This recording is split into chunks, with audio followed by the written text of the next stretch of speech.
Hello everyone, welcome to Sweetie Speaks official YouTube channel. Today we are at day 42 of 111 days verification challenge. The skill set which we were focusing on right now is Verilog, and today we will focus on Verilog for RTL design also. Topic for today is advanced Verilog codes. We'll see some design questions. Let's see the first question. First question is design the following in Verilog. What kind of circuit you have to design is explained here. A circuit that can be used as an inverter or buffer depending on the input signal INV. If INV is 1, then the circuit should act as an inverter. If INV is 0, the circuit should act as the buffer. The same circuit should act as an inverter or buffer depending on one of the input signal, which is INV. INV stands for inverter. If INV is 1, the circuit will be inverter. If INV is 0, the circuit will be buffer. This is the first question. The second question is you need to design a module.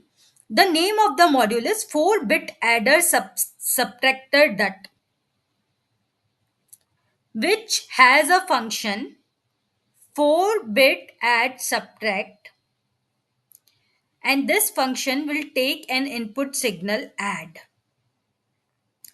If the value of this input signal add is 1, the function name is 4-bit add subtract. This function will perform addition of two 4-bit inputs A and B. Otherwise, if add equal to 0, then this function will perform the subtraction. Same module, 4-bit adder subtractor DUT should act as an adder as well as subtractor depending on the input to a function add. If add is 1, it will be adder. If add is 0, it will be subtractor. That's what you have to design.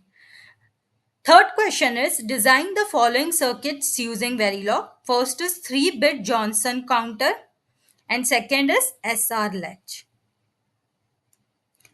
Then we have design an FSM in Verilog with below states.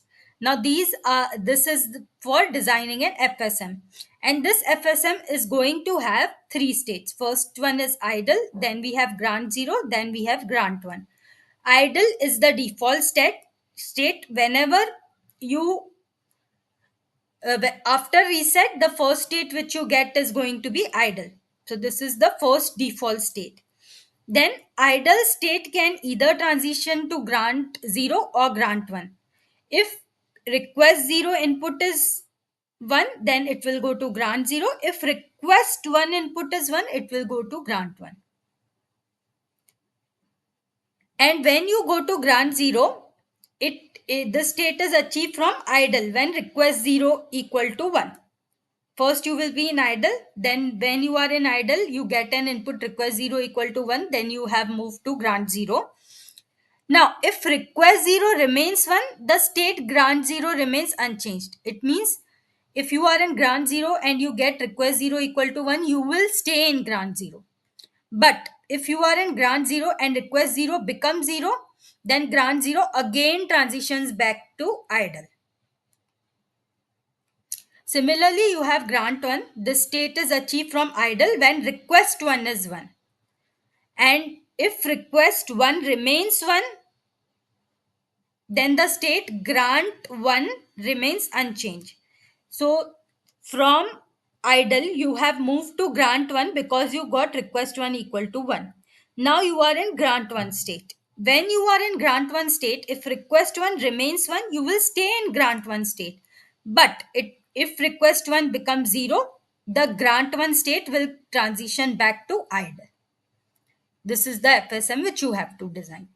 Solve all these questions, make all these code, run the outputs and see if your circuit is performing as expected.